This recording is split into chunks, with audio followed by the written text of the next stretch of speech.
Hi, welcome to this lesson on words nearest in meaning. My name is Alusine Barrie, and this lesson is geared towards helping people preparing for the English language for the W.A.S.S.C.E exam. This won't be very long, so we'll dive right into it. My first and perhaps most important advice to you, actually, with anything related to your English language exams, is for you to read, write, watch, and listen to things that are in good English. Please, this will be the most important advice you need, okay? Because what the exams test, especially with your objectives tests, it's trying to see your ability to know good English usage. So if you are somebody who is listening to a lot of news, all these words you see underlined here, these are all words that are free, as you frequently see in newspapers. Okay, so, and I've said this in like almost every English language video I've made, is for you to make sure you improve your English vocabulary. And the way you do that is by watching things that are in good English. It is by seeing examples of these words and you trying to use them in sentences. It's you like reading short stories or novels that are in English, because the more you get used to good English, the moment you see it, you say, oh, this is a good way of using this word in this particular context. Okay, the first thing we'll do, let's just go through the questions one after the other, and then we'll learn the tips that we need to be able to answer these questions. Okay, so the first question here, so what we are looking for, the instruction says we should look for the words lettered A to D and choose in these sentences, and choose the word or group of words, because sometimes it can be a phrase or a clause, that is nearest in meaning to the underlined word as it is used in the sentence. Remember, this is important, as it is used in the sentence. This is what people often forget, right? The context of the sentence is extremely important in choosing the right answers. Okay, so for example, the first question here says, he was such a brilliant footballer. He was such a brilliant footballer. Okay, and then we have the options: an inspired footballer, an intelligent footballer, a dazzling footballer, a skillful footballer. In fact, I think a brilliant is being underlined, a brilliant. Okay, so now when somebody sees this, quickly comes to when someone they say brilliant, you think intelligent, right? But when you consider the context of this sentence, we are talking about footballers, and football is a skill. Okay, so you have to think about that. So don't be fooled by words that seem like to just easily copy the meaning, like the surface meaning of the word. Okay, so for example, we have here an inspired. Someone being brilliant does not mean they are inspired. Okay, intelligent. Skill in football might have to do with some intelligence, but we are looking for the word that is most nearest in meaning, right? So don't be fooled by that. A dazzling footballer, no. A skillful footballer seems like a sensible option here. Okay, so we choose option D. So he was, I'm trying to use this word, like the word you've chosen, try to use it in the sentence and see if it carries the same meaning. Right? So he was such a brilliant footballer. He was such a skillful footballer. See, that seems to make sense. Right? But if you say he was such an intelligent footballer, it doesn't seem to carry the similar feeling it has here as far as he was such a brilliant footballer is. Okay, an inspired footballer doesn't seem to make sense. Right, so the word most nearest in meaning to the word a brilliant footballer here is a skillful footballer. Okay, the second one, the politician is a fluent speaker. Okay, so in fact all of these ones, okay, that's why also a fluent. Fluency, like when someone is fluent in something, it can be these words have different senses. Okay, so you have to make sure you think about the context of this sentence, the way it has been specifically used here, right? So when a politicians, right, they often speak, and consider a politician eloquent, superficial, insightful, persuasive, right? So let's see what we have here. First of all, another tactic you can be using with these questions is to try and eliminate something that does not seem to make sense. The politician is fluent, is a fluent speaker, eloquent speaker. Okay, we can put this aside. Superficial speaker, fluency and being superficial, right? So these seem to be talking about different things, because fluency is talking about someone's like speed, their mannerisms, you know. It's not like when you say superficial, that's a value judgment of something else. Okay, insightful. Fluency is not about the insights someone brings in a conversation, so we can eliminate insightful straight away, right? We also eliminate superficial. So now the options we have here are eloquent and persuasive, right? So when someone is fluent, we have the politician is a fluent speaker. We have options A, if the politician is an eloquent speaker, right? And then we have option D, the politician is a persuasive speaker, right? It doesn't mean that he was able to persuade you, it just means that he was eloquent, right? So choose the option A here. The politician is an eloquent speaker, so his words flow so well. Okay, that's eloquency, fluency. Option 3, question 3.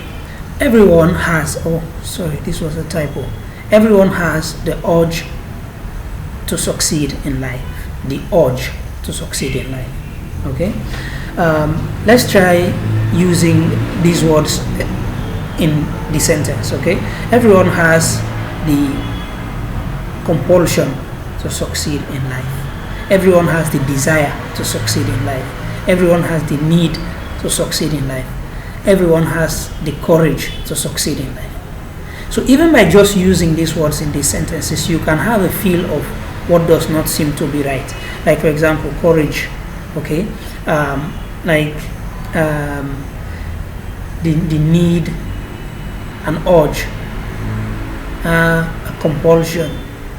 Well, compulsion here, something else you can be doing with these objective questions is for you to try and see the charge of what the word carries. Is this a positive word that has been underlined or a negative word?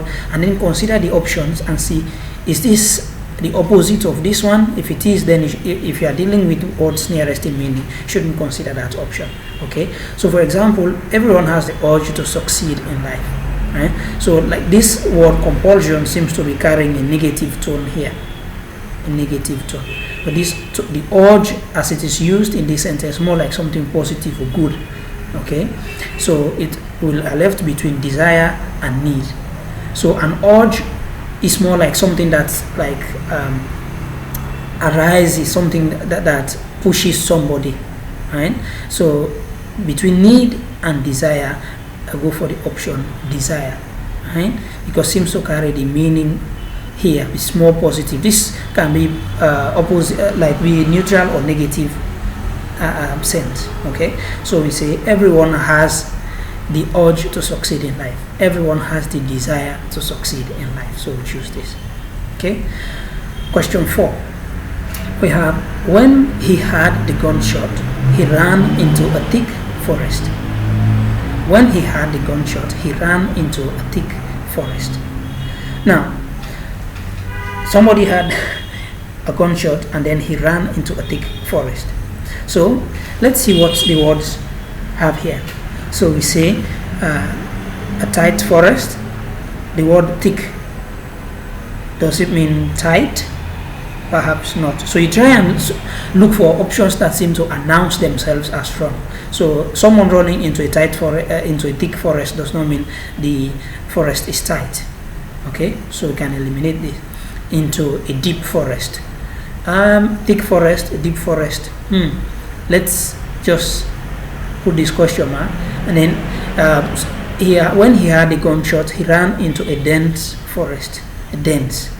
So like a forest that's dense. Hi, welcome to the second part of this lesson on words nearest in meaning. My name is Alusine Barrie. This video is to help people preparing for the W.A.S.S.C.E examinations on English language. We were on the fourth question. When he heard the gunshot, he ran into a thick forest. So the first option says tight forest. We eliminated that. Deep forest. That seemed like when someone runs into a deep forest. It's not likely, but let's leave that for now. He ran into a dense forest. Perhaps, but let's leave that, and then we come to D, into a closed forest. Right? Someone might run into a closed forest. Like this is also a way to fool you, like something that can seem a natural progression from a part of the sense a sentence carries. So someone might hear a gunshot and they may run to a closed forest, but remember that there is a word that has been underlined here, a thick forest. So thick does not mean close, so this definitely goes. So what ends up happening is that you often have two words that seem to be like they are the words to focus on, right? And this will be challenging often. Okay, so now let's see here. Thick, when something is thick, like it's like there is a density to it. Okay, so he ran into a thick forest. So he ran into a thick forest might mean he ran into a deep forest, into a dense forest. Here I will go for the option C, right? Because not necessarily that the forest is deep, like it's a huge jungle or something like that. It just means that into a dense forest, right? A dense, like a forest that's thick, basically. Okay, so I go for the option C. Like I say, many of these things will come to you not by trying to figure out what most logically always makes sense. It's about usage, right? This is the test. This is what this test is about. So if you are someone who is exposed to read, you are always reading, listening, watching, writing good English. Some of these things, you just know that this seems right. Okay, so dense forest seems to make sense to me here. Okay, 5. That was a timely intervention. So we're talking about intervention. Someone intervenes, right? An intervention was timely. Okay, so think about the sentence, about the context, and then try to look at the various options and try to put them to see if they can replace that meaning almost exactly. That was a timely intervention. That was a suitable intervention. This is talking about the suitability of the intervention. So I wouldn't think this. Okay, that was a timely intervention. That was an accurate intervention.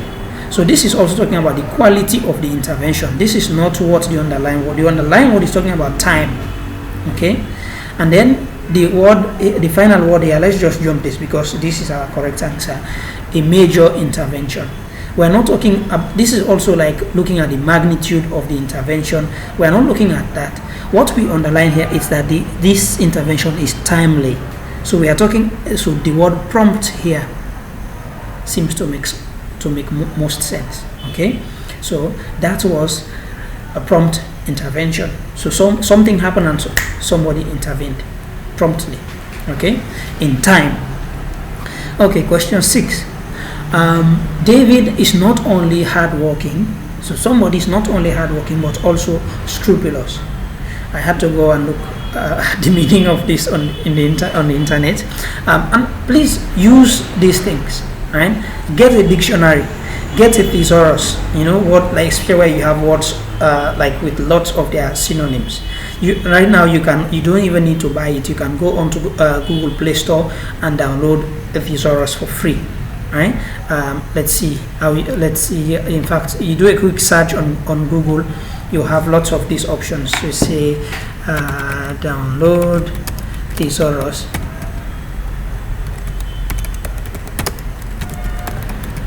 Google Play Store. Okay. So offline thesaurus, advanced English thesaurus. So there are so many resources you can download.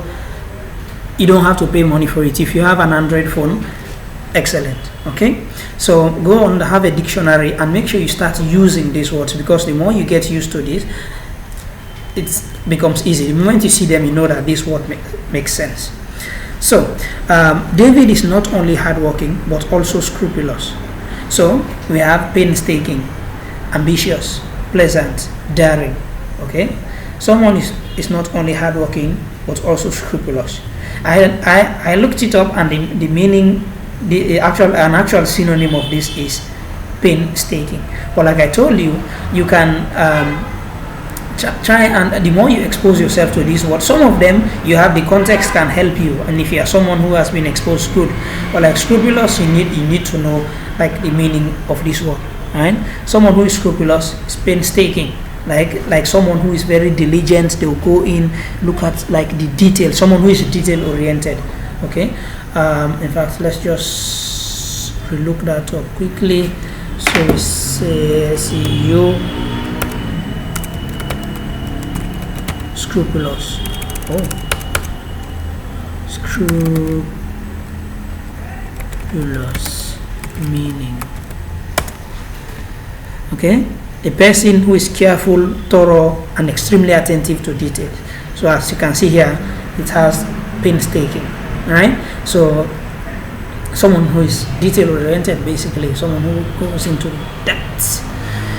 Okay, so painstaking is our correct answer. But look at here, ambitious. If you don't know what this word means, you might jump and say, oh, is hardworking and ambitious. Scrupulous, someone being like attentive to details, does not mean they are ambitious, does not mean they are someone who is pleasant, definitely does not mean daring. Okay, so painstaking here is our correct answer. Get a dictionary, get a thesaurus, get used to using these words, please. Read a lot. 7. We really have to be careful because the situation is rather tricky. Okay, the situation is rather tricky. A situation being tricky. We have to be careful. We have to be careful. We have to take care because the situation is rather tricky. Imagine where you would use this sort of sentence. Try considering situation. Okay, maybe someone comes and meets you. There is a situation in your company or in your household or in your neighborhood, and someone tries to tell you something and say, we really have to be careful because the situation is rather tricky. Okay, so words that come to announce themselves to be wrong here, trivial.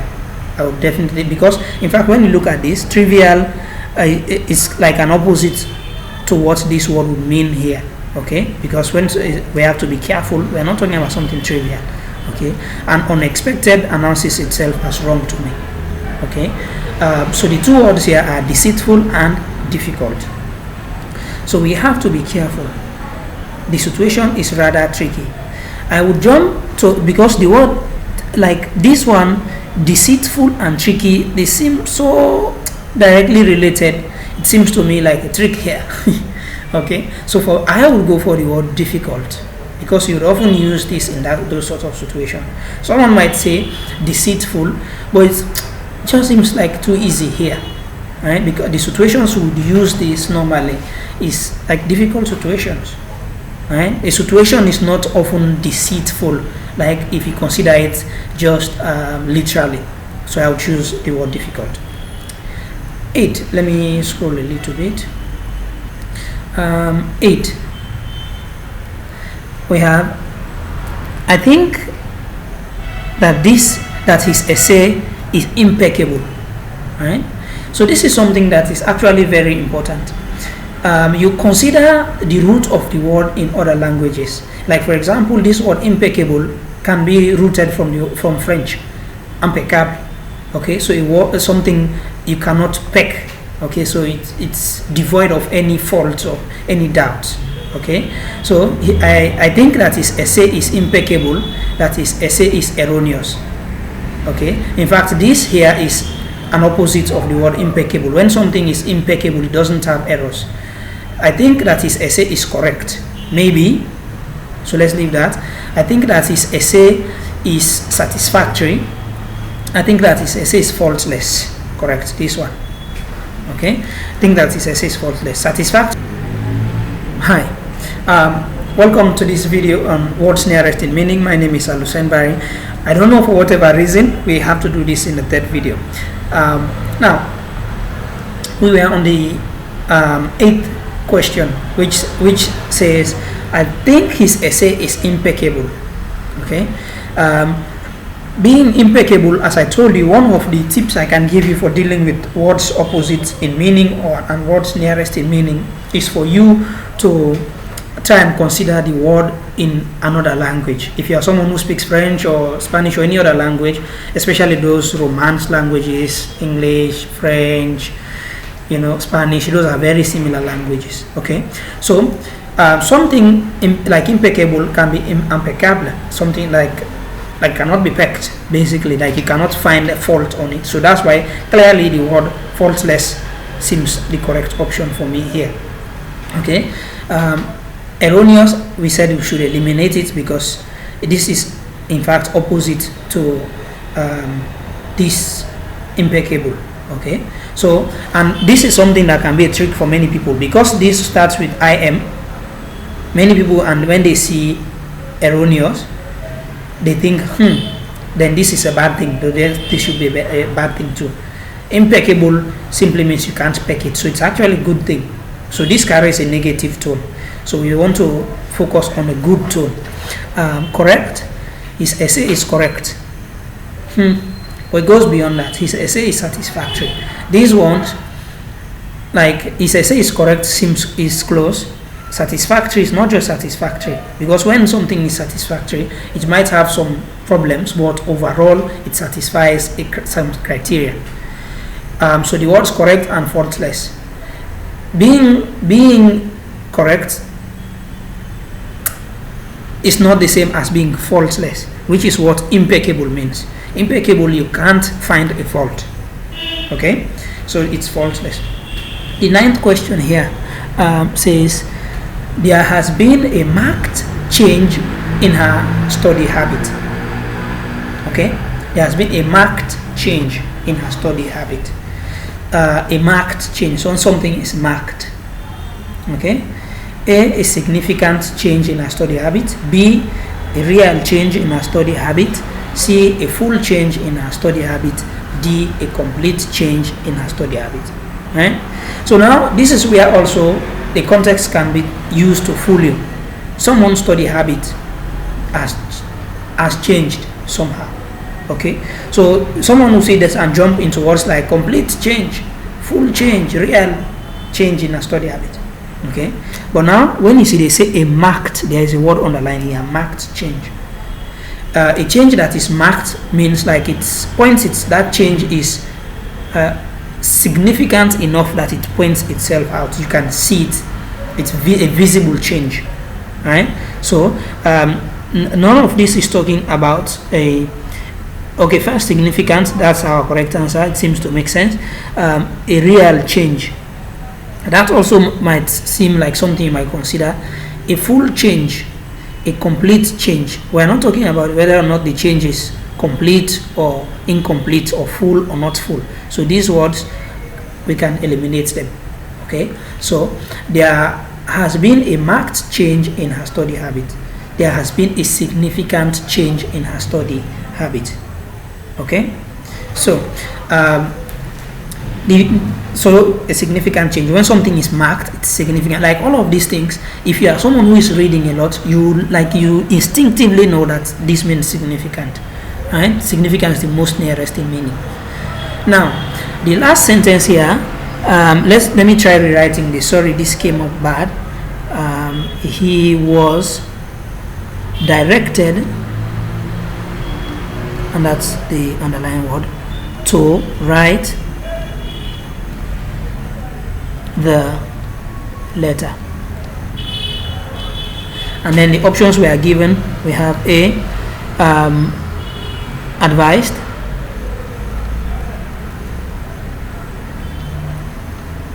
B, instructed, see persuaded. I hope I see that clearly. Persuaded, and D, forced. Okay, now somebody is being directed. Let me change this link. Somebody has been directed. He was directed to write the letter. Somebody directed him to write the letter. Okay, I like how she directed him to write the letter. So you can try using the words in context with the underlined word. Okay, so we say advised. Someone directed him to write the letter. So it's not like somebody came and advised you. When someone advises you, you have to choose. But here you are being directed. So this announces itself to me as not correct. He was instructed to write the letter. This seems like our answer here. So he was persuaded to write the letter. When you direct somebody, just like you don't persuade them, you tell them to do it. Okay, so this is wrong. He was forced. Being directed, this one now, instead of this goes right onto the, like, too strong for the word that has been underlined here. Okay, so someone being directed to do something does not mean they were forced to do it necessarily. They may have been forced, but not necessarily. Okay, so but when you direct somebody, you instruct them, like you tell them, or do this thing, right? Or do this thing this way. So be instructed. Okay, so he was instructed to write the letter. This brings us to the end of this session on what's nearest in meaning for English language. Like I tell you, to do well in this section, make sure you read a lot. Listen to a lot of newspapers. Right? Nowadays, like, it's so cheap. You go to the internet. Even the most common newspapers have internet outlets. You can just go and read things for free. Watch movies, videos that are in good English. All of that can help you. Right? And try to consider, like, the charge of the word. If the word is a positive word in the way it has been used, try to consider the options. Are they in an opposite mood or opposite energy? Okay, so all of these things should come in to help you. Right? And please, an assignment for you is to, all of these words that we've used here, make sure you write, when you write an essay, use at least 5 of them. Right? The word brilliant, fluent, urge, thick, scrupulous, impeccable. Because when you get used to using these words, you cannot imagine how this will improve your ability to do well in the English language. Often, like, the students who do best in these types of questions, in English in general, for me, I've observed are students who read a lot, students who have a good breadth of vocabulary. Right? I was teaching, there was this girl and some boys last in 2018. Like, people who manage to do well in this subject are people who, like, you see them, like, they are speaking a lot of English, they are using a lot of new words. They go on, they read it, they are always reading. Right? They are not just focused on learning grammar. That is, in fact, for me, something that's like a dead chap. Do not focus on grammar solely. Focus on improving your general reading ability, listening to things, watching movies that are in good English. All of this can help you. Okay, without any further ado, thank you very much. Wish you all the best in your exam.